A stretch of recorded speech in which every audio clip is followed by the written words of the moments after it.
डाउ theory principle number 4। Principle number 4 ये कहता है कि the averages must confirm each other. इसका मतलब है एवरेजेस यानी कि जो इंडेक्स है, जैसे कि हमने निफ्टी और सेंसेक्स के बारे में बेसिक कोर्स में जाना है। अगर आपने वो सेक्शन मिस कर दिया है तो मैं रेकमेंड करूंगा कि आप इंडेक्स के बारे में वापस एक बार जान लें हमारे बेसिक कोर्स में जाके।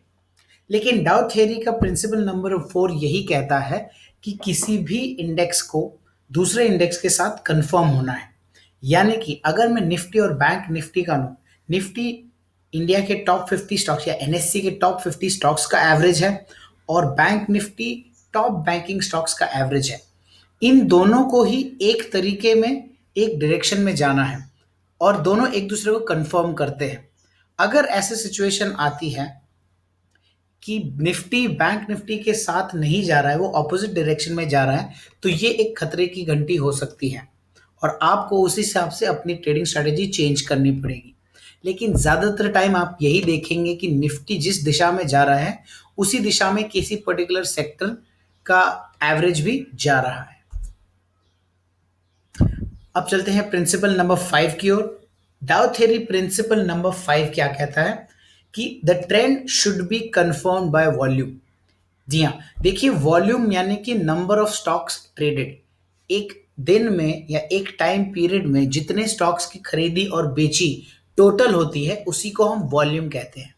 तो अगर किसी स्टॉक का ट्रेंड ऊपर की ओर बढ़ रहा है तो उसका वॉल्यूम भी बढ़ना चाहिए, क्योंकि सीधी सी बात है, जितने ज़्यादा लोग मार्केट में पार्टिसिपेट करेंगे, जितने ज़्यादा लोग उस स्टॉक को खरीदेंगे, उसी हिसाब से उसका डिमांड बढ़ेगा और उसी हिसाब से प्राइस भी बढ़नी चाहिए।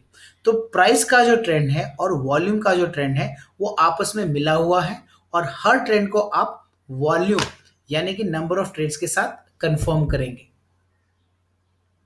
और अब आता है आखिरी और सबसे इंपॉर्टेंट प्रिंसिपल डाउ थ्योरी का, principle number 6। A trend remains in force until it gives a definitive signal and that it has reversed। इसका सीधा मतलब यह है कि ट्रेंड अगर आपने एक बार देख लिया कि कोई पर्टिकुलर स्टॉक किसी ट्रेंड में जाना शुरू हो चुका है तो वो उसी ट्रेंड में रहेगा जब तक कि कोई क्लियर सिग्नल ना दे कि वो ट्रेंड चेंज हो चुका है। और ये क्लियर सिग्नल्स हम आने वाले सेक्शंस में देखेंगे कि किस टाइप के सिग्नल्स आपको मिलते हैं, ट्रेंड को वॉल्यूम्स के साथ कैसे कंफर्म किया जाता है। लेकिन जब तक आपको कोई क्लियर सिग्नल नहीं मिलता है तब तक आप उसी ट्रेंड के साथ बने रहें और सिग्नल मिलने के बाद ही अपने स्टॉक को या मार्केट को छोड़ें। और दाव थ्योरी का प्रिंसिपल यही कहता है कि ट्रेडिंग में आप छोटे मोटे फ्लक्चुएशन से हार ना माने, आप बिगर पिक्चर यानी लॉन्ग टर्म के हिसाब से देखें और ट्रेंड के साथ बने रहें। तो डाउ थ्योरी का ये सेक्शन अब खत्म होता है। अब हम चलते हैं हमारे बेसिक ट्रेडिंग स्ट्रेटजीज और ट्रेडिंग चार्ट पैटर्न्स की ओर।